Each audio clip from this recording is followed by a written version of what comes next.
Welcome everyone. I am here with the topic French Revolution, Francisi Kranti, Chapter 1, Class 9th History. This chapter begins with the storming of Bastille. Bastille जो एक किला था उसको तोड़ डाला. सो Bastille को तोड़ डाला. That the revolution started with the breaking of the Bastille. Now, why did it happen? So first of all, we have to see that how this Bastille camp was stormed.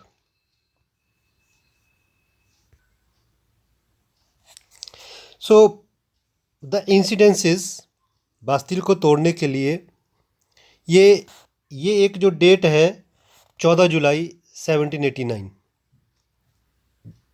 On this date, in the morning, 7,000 men and women, आदमी और औरत इकट्ठे होते हैं. And they decided to form the people's militia, एक सेना का गठन किया, जनसेना का गठन किया.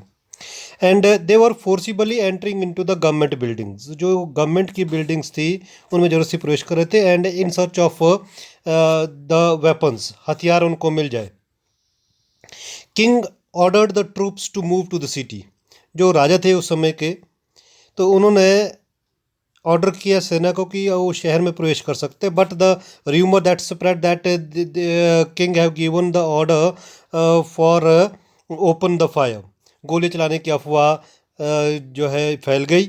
अब तो इससे लोगों के अंदर में एक और आक्रोश बढ़ जाता है. और ये जो लोग थे, बजाय इसके कि वो ये पहले इस बात की पुष्टि करें, उन्होंने क्या किया कि ये और आगे तेजी से बढ़ते चले गए. और इसमें जो ऑलमोस्ट हंड्रेड्स ऑफ पीपल, सैकड़ों लोग जो है वो पूर्वी भाग जो की तरफ को वो चल पड़े कि बास्तिल को तोड़ना है. और बास्तिल में कि उनको ये था कि वहाँ पर they will get the ammunitions, उनको एम्यूनिशंस मिलेंगे. और that during this when they entered in the that prison, जो वो जेल की तरफ से वो एंटर किए तो उन्होंने उसका दरवाज़ा तोड़ दिया. They entered inside. और उनका साथ साथ में उनको ये था कि हमने जो प्रिजनर्स है उनको भी फ्री करना है. And during this that scuffle, जो वो उनके बीच में लड़ाई जो झगड़ा होता है, उसमें जो कमांडर है, commander of Bastille, that camp that was killed. कैदियों को छुड़ा लेते हैं. हालांकि उसमें ज़्यादा कैदी नहीं थे, 7 ही टोटल प्रिजनर्स थे. There were only 7 prisoners. And this fort was hated by all. सब लोग इसको बहुत ही नफरत से देखते थे, इस किले को, क्योंकि ये it stood for the despotic power of the king. सम्राट की जो निरंकुश शक्तियाँ थी उनका प्रतीक था ये भी. उसका इसलिए वो चाहते थे कि इसको विध्वंस करना है. और जब ये इसको उन्होंने तोड़ दिया तो तोड़ने के साथ में लोगों के अंदर में जो खुशी हुई, खुशी का ठिकाना नहीं था. और उसके लिए उन्होंने क्या किया कि जो वो पूरी जो किला था उसके इवन जो स्टोन्स थे, स्टोन्स को बाज़ारों में जाकर बेच दिया. और बहुत सारे लोग उसको ख़रीदना चाहते थे एक सोवेनिर के तौर पर, कि एक स्मृति चिन्ह उनके पास में रहे, कि उनको ये लगे कि हाँ, वो भी इस जो रेवोल्यूशन है उसके एक भागीदार थे. So why, how and why did it happen, ऐसा क्यों और कैसे हुआ कि लोग बास्तिल के कैंप को, बास्तिल को, और लोग सड़कों पर आ गए, राजा के खिलाफ में भी अपना जो है विद्रोह शुरू कर दिए. So for that we have to know that reasons, what were the reasons behind this. So reasons for French revolution, तो उसमें जो फ्रेंच रेवोल्यूशन है कि फ्रांस की क्रांति के कारण, एक्चुअल में ये जो कारण है ये रहे क्यों. तो इसमें ये जो कारण माने जाते हैं, तो उसमें पहला है despotic rule of king Louis 16. जो ये राजा था इसको एक निरंकुश राजा सब मानते हैं लोग. और ये he belongs from the Bourbon family, कि उसका फैमिली का ये किंग बना लुई 16, बोर्बन राजवंश का. 20 साल की ये इसकी उम्र थी, ज़्यादा इसको कोई तजुर्बा था नहीं. एंड इन एक्सपीरियंस्ड एडमिनिस्ट्रेशन, प्रशासन की अनुभवहीनता थी. और उसकी जो शादी है वो ऑस्ट्रिया की राजकुमारी एंटोनेट के साथ में होती है. Second point is long Wars have drained financial resources. जो फ्रांस के लंबे जो युद्ध होते रहे पिछले समय में, तो उन्होंने क्या कर दिया कि जो वहाँ का जो संसाधन थे उनको तकरीबन नष्ट कर दिया। ट्रेजरी खाली हो रही है, ट्रेजरी में जो राजकोष है उसमें पैसा नहीं है। मेंटेनेंस कॉस्ट जो पैलेस की है उसको भी, उसमें भी खर्चा ज़्यादा हो रहा है। राजकुमारी का अपना खर्चा है, राजा का अपना खर्चा है, उसके बाद जो सेना है, बाकी सबके लिए खर्चा करना बड़ा मुश्किल हो रहा था। तो लग्जरियस लाइफ ऑफ क्वीन थी। So the third one is the reason for the French Revolution, helping 13 colonies to gain independence। जो अमेरिका की जो 13 उपनिवेश थे जिसमें ब्रिटेन का कब्जा था, फ्रांस का वो दुश्मन था ब्रिटेन, तो चाहते थे कि किसी तरह से ब्रिटेन को हम जो है वहाँ से हटा दें और अमेरिका की मदद करें। सो राजा ने उसको हेल्प की to free this colonies, America को। So America was under the domination of the British. This war added 10 billion livre debt on the France। इतना अतिरिक्त कर्ज बढ़ गया फ्रांस पर। नाउ दिस डेट, जो ये ट्रेजरी पर जो फाइनेंशियल बर्डन जो ज़्यादा बढ़ा, इससे राजकोष खाली होने लग गया। जो कर्ज देने वाले थे फ्रांस के लिए कि हम देश को बचाने के लिए कि हम कर्ज तो देंगे, लेकिन they were demanding that they will take 10% extra the interest, कहा जाता जो है ब्याज मांग रहे हैं। तो इससे क्या हुआ कि जो जो युद्ध था 10 बिलियन, तो पहले 10 बिलियन तो युद्ध का ही खर्चा बढ़ गया। उसके साथ साथ दो जो है दो खर्चा मतलब कर्ज बढ़ गया, और 2 बिलियन लिब्रे was already the debt on the France. तो अब ये जो पैसा जो लिया 10%, जो अमीर लोग थे उनसे पैसा तो ले रहे हैं, अब जो भी उन जो टैक्स के रूप में जो वापस आता था, the money which was coming back, that the France government have to spend most of budget on paying that interest. सारा पैसा उसमें तकरीबन ज़्यादा जाता, और उसके साथ में रेगुलर एक्सपेंसेस थे, जो पूरे देश को चलाने के लिए जो खर्चे हैं, आर्मी पर खर्चा होना है, कोर्ट पर है, जो न्यायालय वगैरह है, ऑफिस है, उनके अपने एडमिनिस्ट्रेटिव ऑफिस है, they all need money. So from where that money will come. तो ये माना गया कि भाई अगर पैसा चाहिए तो पैसे के लिए क्या करना पड़ेगा, टैक्स इंक्रीज करो, तभी जो है राजकोष में जो है पैसा आएगा। And for that people are unhappy, कि अगर आप टैक्स बढ़ाते हैं तो हम खुश नहीं हैं। They were not ready to पे the tax. Now tax is on हुम, कि ये लोग थे कौन जिन पर ये टैक्स लगना है। तो ये जानना बड़ा ज़रूरी है कि ये जो टैक्स है ये बढ़ाया जाएगा कि राजकोष के जो घाटे हैं उनको पूर्ण किया जाए, और सरकार के पास में पैसा आएगा जिससे कि जो कर्जे हैं वो भी ख़त्म हो जाए और देश को भी आगे प्रगति उन्नति पर ला सके। And for that we have to go that, कि जो टैक्स है टैक्स लगेगा किस पर। तो हमें जो सोसाइटी है वहाँ की फ्रांस की, we have to go through that the how that the social structure was there. French society जो है that was divided in states. तो स्टेट्स में बंटी हुई थी, first state, second state and third state. First state में there were the clergies, पादरी लोग थे। In second there were the नोबिलिटीज़, जो नोबल थे, कुलीन लोग, उच्च वर्ग के लोग थे। और थर्ड स्टेट में big businessman's, merchants, court officials, lawyers, peasants, artisans, small peasants, landless labour, servants, ये सब दे were in the third state. अब जो टैक्स है, टैक्स पे करना है इस थर्ड स्टेट को। ये जो फर्स्ट स्टेट है, सेकंड स्टेट है, इन पर टैक्स नहीं लगेगा।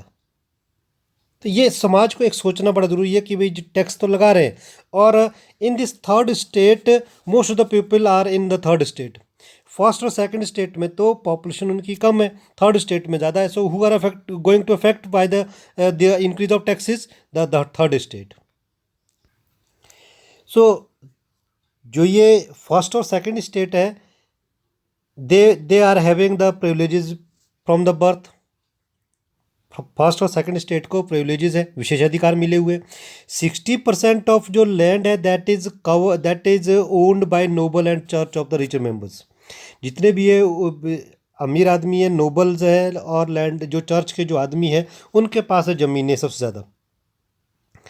And they are exempted from the taxes, करों से उनको छूट मिली हुई है।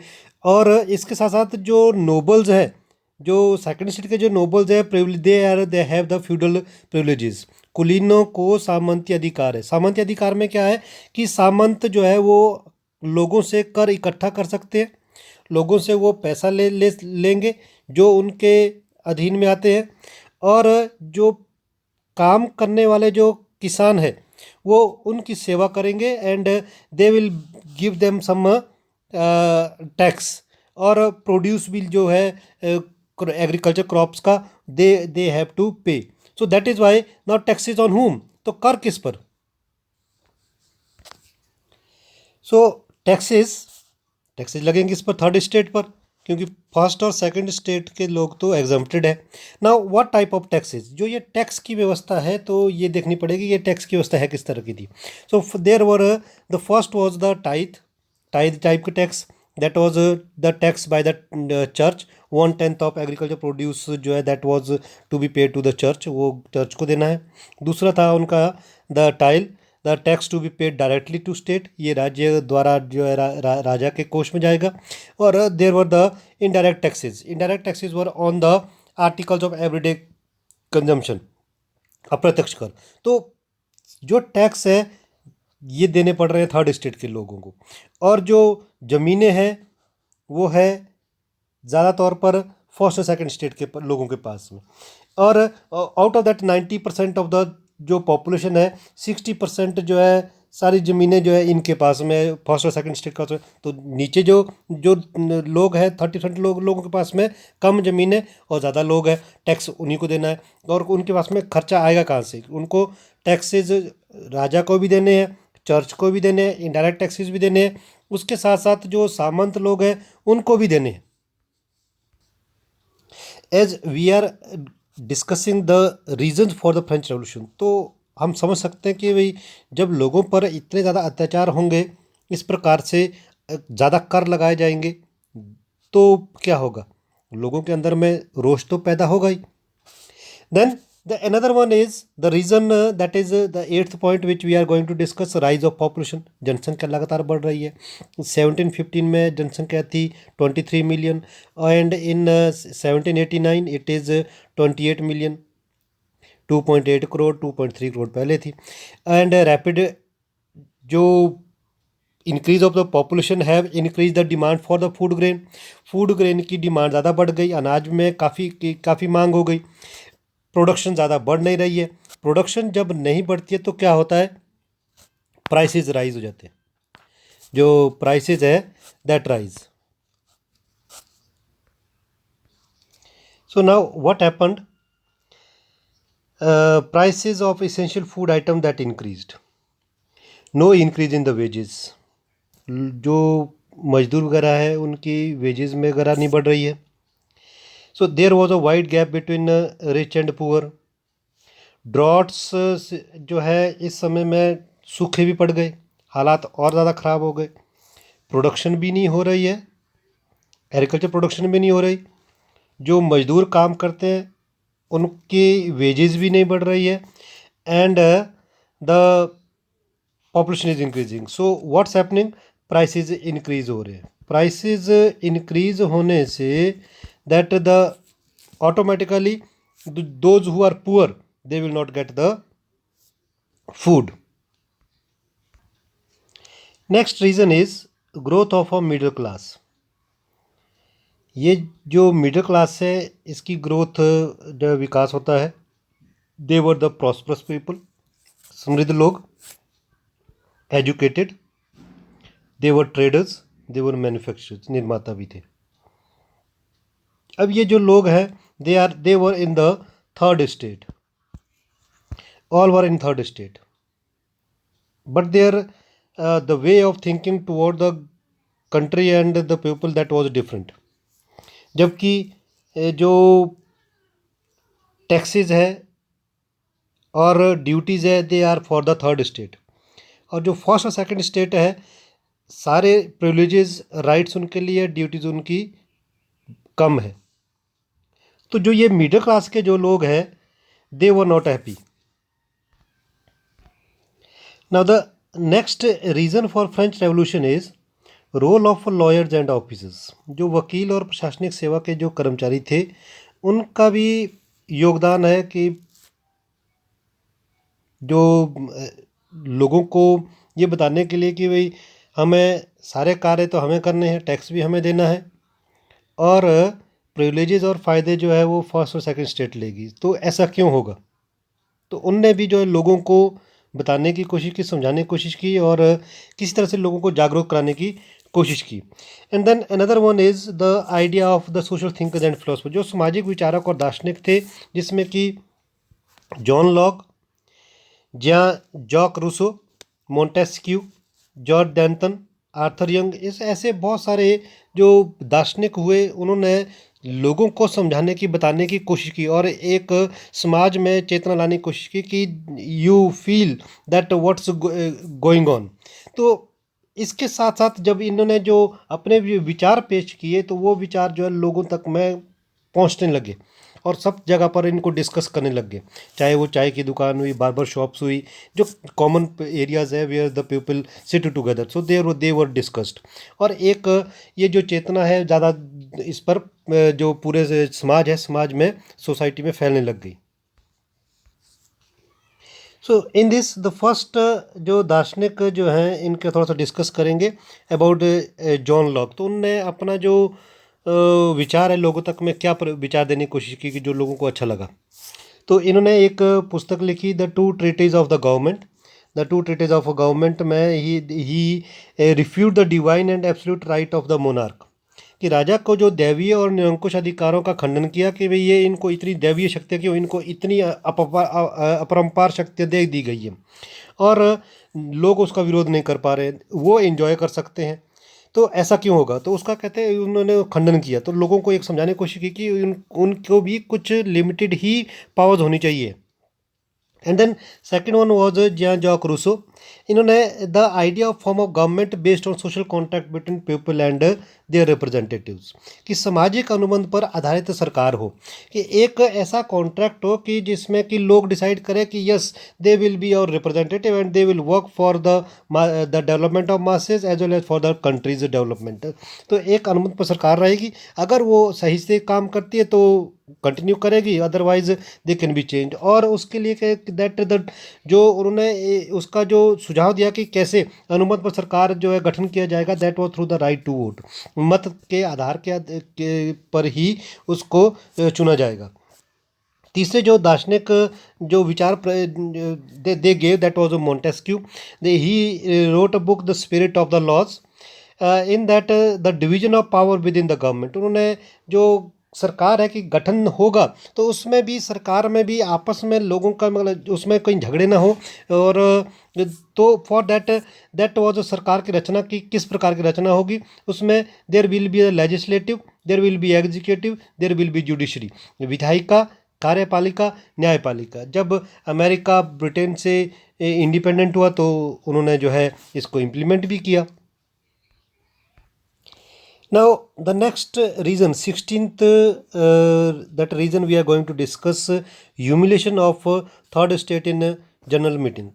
तो जो जनरल मीटिंग जो हुई स्टेट जनरल्स की जो तृतीय स्टेट का जो अनादर किया गया, स्टेट जनरल में जो बैठक हुई, जिसमें कि जो टैक्स है, टैक्स डायरेक्टली लगा नहीं सकते, राजा भी नहीं लगा सकता है, तो उसके लिए मीटिंग कॉल करनी पड़ेगी, फर्स्ट स्टेट की, सेकंड स्टेट की, थर्ड स्टेट, सभी लोग they will come together and then they will decide that how the taxes will be implemented. So जब उनको बुलाया गया, तो उनको जो है जहाँ पर ये मीटिंग रखी गई, उनको बैठने के लिए सीटें नहीं दी for the representative in the meeting. And इसमें जो लोग थे उनको अपना एक ह्यूमिलेशन नज़र आई कि देखो हमारे साथ में ये किस तरह का व्यवहार कर रहे हैं। इस मीटिंग में ये जो वर्साई का जो हॉल था उसमें ये इकट्ठे हुए 300 from each state, 300 from first and 300 from the second and 300 from the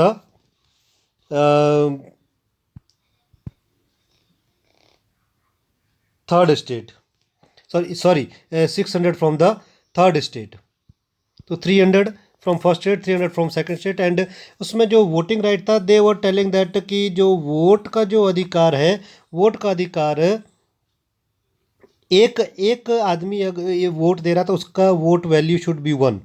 so but they refused, उन्होंने ये जो डिफरेंस ऑफ वोटिंग राइट है इनकी, इसकी जो है उन्होंने मांग की, बट जो फर्स्ट और सेकंड स्टेट थी उन्होंने रिफ्यूज़ किया कि हम जो है इस पर नहीं जो है सहमति नहीं करते। और इनके साथ साथ जो ये मेंबर्स थे, 600 मेंबर्स जो यहाँ सभा में आए थे ऑफ द थर्ड स्टेट, इनके साथ साथ में बहुत सारे लोगों के भी जो क्वेश्चंस थे, डिमांड्स थी, लेटर्स थे, 40,000 लेटर्स के करीब में जो है लोग उनके थे। तो जिसके आधार पर वो डिस्कस कर जाते थे कि भाई टैक्स क्यों लगाया जाएगा। और जो ये टैक्स था, सबसे पहले जो जो है डिसाइड जब करेंगे कि टैक्स लगेगा, उसके लिए मीटिंग कॉल करनी पड़ती, as we have discussed. And this meeting जो सबसे पहले जो हुई वो हुई थी 1614 में। 1614 के बाद आफ्टर 1614 के बाद मीटिंग हुई नहीं कभी, टैक्स जो है बढ़ाए जा रहे थे। तो अब जो है लोगों ने मांगे कि नहीं, we want that there should be a meeting. तो मीटिंग तो हुई, लेकिन वहाँ पर मैं जो थर्ड स्टेट के लोग हैं, थर्ड स्टेट के लोग के साथ में अनादर होता है। That was the in 1789। तो इतने लंबे अंतराल के बाद में एक मीटिंग होती है, उसमें भी इन साथ में भेदभाव होते हैं। Now we will go through the sequences of the events. ये जो घटनाएं हैं उसको हम जो है कि आउटब्रेक ऑफ रेवोल्यूशन, उसकी जो शुरुआत है वो किस तरह से हुई, दैट वी विल डिस्कस। तो इसमें 1774 में लुई 16 बिकम द किंग, जो राजा है 1774 में वो राजा बनते हैं। 5 मई 1789 को वो स्टेट जनरल की बैठक बुलाते हैं, which we discussed in the previous slide. तो उसमें 5 मई को ये बैठक होती है, उसमें ह्यूमिलेशन होती है। राजा जो है रिजेक्शन करता है कि वोटिंग राइट नहीं देंगे। थर्ड स्टेट असेंबली को छोड़ देती है, बहिष्कार करती है, निरादर करती है और बाहर निकल आते हैं। और उसके बाद वो 20 जून को फिर इकट्ठे होते हैं and they assemble in the tennis court of, जो वर्साई का जो टेनिस कोर्ट है उसके बाहर में वो असेंबल होते हैं। Declare themselves as national assembly, कि वही नेशनल असेंबली है 20 जून को। That was led by Mirabeau and Abbe Sieyes. जो मिराबियो और आबेसिया थे, ये उच्च कुलीन वर्ग के लोग थे, तो इन्होंने इनका सहयोग दिया। देन 14 जुलाई 1789 को, जो हमने जहाँ से शुरू से किया था कि बास्तिल के कैंप को तोड़ना, that is, so now we have come here. So Bastille का कैंप जो है लोगों ने तोड़ दिया। ये लोग इकट्ठे होते हैं और दे वर डिस्कसिंग, नेशनल असेंबली बनाते हैं कि हम अपने लिए रूल नियम कानून बनाएंगे। लेकिन लोगों का सब्र अब ज़्यादा नहीं, मतलब अपने आप को कंट्रोल नहीं कर पाते। तो लोग भी चाहते हैं कि यहाँ पर मैं, वो थर्ड स्टेट के लोग तो इकट्ठे होकर डिस्कस कर रहे हैं कि कैसे आगे जो है देश को चलाया जाएगा, या राजा की जो शक्तियाँ हैं उनको, उन पर कैसे कंट्रोल कर दिया जाएगा। एंड देन द पीपल, दे वो सड़कों पर आ जाते हैं और वो जो है 14 जुलाई 1789 को इकट्ठे हो जाते हैं थाउजेंड्स के ग्रुप्स में, और फिर उसमें अफवाह वगैरह दैट वी हैव डिस्कस, तो वो विध्वंस करते हैं। So here that is the destroying of Bastille camp. Then 4 अगस्त 1789 को assembly passed decree abolishing feudal system. 4 अगस्त को जो 1789 को सामंती व्यवस्था का उन्मूलन करते हैं। 1791 को they compile that draft of the competition का जो कॉन्स्टिट्यूशन है वो उनका पूरा जाता नेशनल असेंबली का, जो थर्ड स्टेट के लोग थे जिन्होंने एक प्रारूप तैयार कर दिया। और 1792 voted for war against Prussia and Austria. राजा जो है, जो लुई 16 था, उसने क्या किया कि गुपचुप तरीके से वो चाह रहा था कि बाहर के जो प्रशा और ऑस्ट्रिया है उनसे सेना को बुला लूँ और जो ये विद्रोह बढ़ रहा है लोगों के अंदर में उसका जो है मैं वो दबा दूँ। लेकिन जब तक ये लोगों को, थर्ड स्टेट के लोगों को पता चलता है, उन्होंने ये जो है पास कर दिया असेंबली में कि हम जो है युद्ध कर रहे हैं प्रशा और ऑस्ट्रेलिया पर। एंड 21 सितंबर 1789 को कन्वेंशन एबॉलिश द मोनार्की, राजतंत्र का अंत कर दिया। एंड एट लास्ट दैट कि 21 जनवरी 1793 को लुई 16 वॉज एग्जीक्यूटिव, सार्वजनिक फांसी दे दी जाती है। That's all, thank you.